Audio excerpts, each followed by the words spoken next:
Super Tuesday is tomorrow. 15 states and one U.S. territory, the one I'm from, are voting. California and Texas are likely to garner the most attention, of course, with the largest number of delegates up for grabs. President Biden and former President Trump are expected to sweep their respective contests. It comes on the heels of Nikki Haley winning her first primary, that was in Washington, D.C., over the weekend. But she still saw major losses elsewhere. The former South Carolina governor was only able to get about 13% of the vote in Idaho's GOP caucuses. In Michigan's caucus, she received only about 2% of the vote. And Trump also won all of the delegates in Missouri's caucus. CBS News political director Finn Gomez has been monitoring the Super Tuesday contests for us from Washington, D.C. Finn, always great to have you. So Super Tuesday is expected to be a sweep for Donald Trump and Joe Biden. It feels like we're in the middle of the general election already. Does this still hold any weight from your perspective? Yeah, it does. I mean, in the sense that it isn't like the previous cycles, right, Lilia?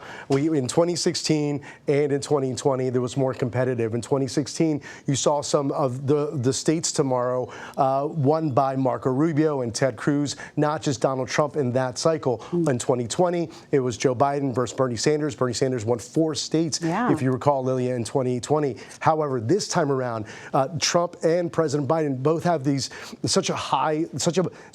already accumulated such a large amount of delegates, and they also have this momentum going forward. And two-thirds of the delegates will be on both the Democratic and Republican side will be awarded tomorrow in Super Tuesday. It doesn't mean that either one of those frontrunners, Biden or Trump, will lock up their nominations tomorrow. But that is still expected as early as on the 12th, Georgia, for Donald Trump.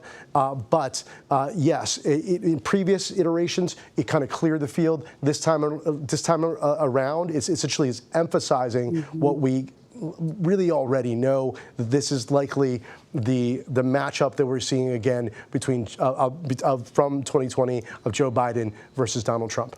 You know, you're right. I mean, it's good to remember how exciting this time of an election year used to be, or at least had been leading up to now. Yeah, it's so different. It feels like, you know, it feels like 2020 all over again.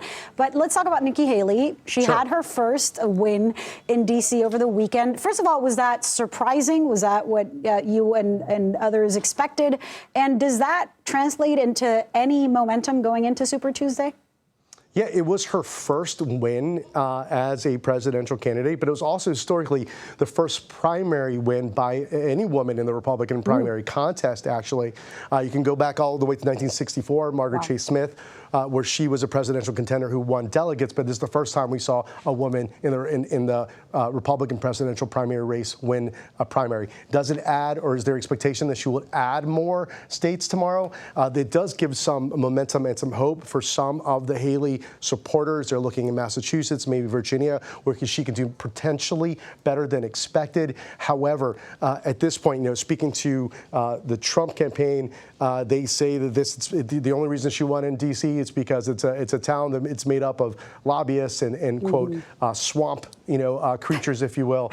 But it's also a very, very Democratic city. Only 5% of all registered voters are Republicans. But yes, it is her only win.